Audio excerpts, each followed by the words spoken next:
The Agile consumer is fundamentally a new type of consumer that's coming through as a result of technology.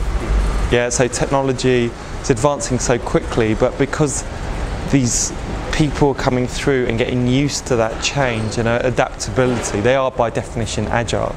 So they actually understand what technology can do for them.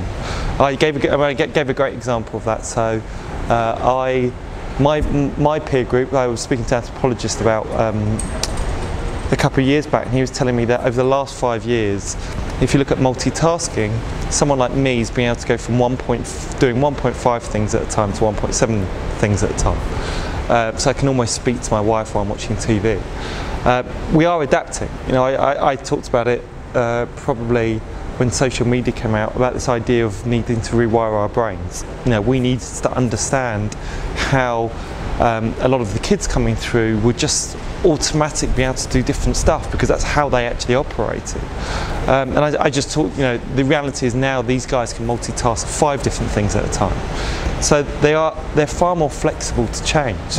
And when they're far more flexible to change, they expect the same from the brands they actually work with.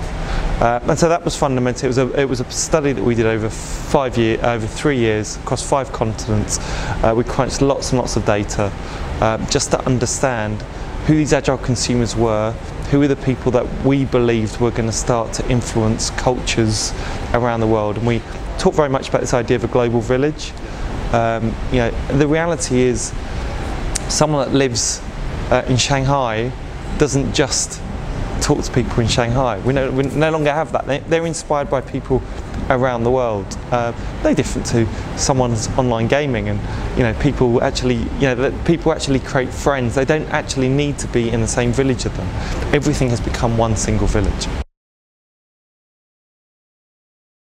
The thing that really you understood was, one, this agile consumer has actually understood the tension between agility, fast, change, at the same time long-term deep meaning. So if you look at the industry itself, it's spending a lot of time talking about agility.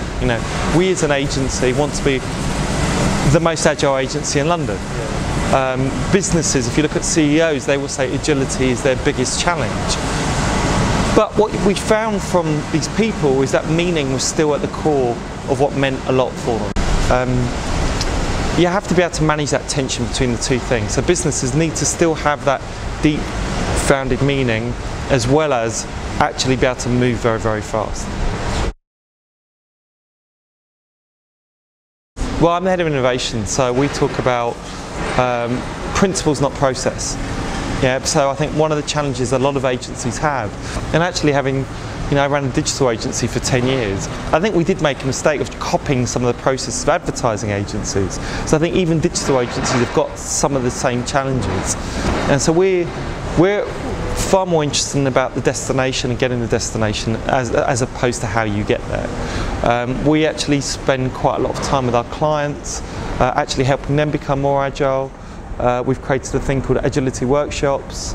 It's a set of workshops including something we call mutation sessions, which is about finding solutions to problems far quicker, and actually in collaboration between agencies and clients. So we're always testing new things.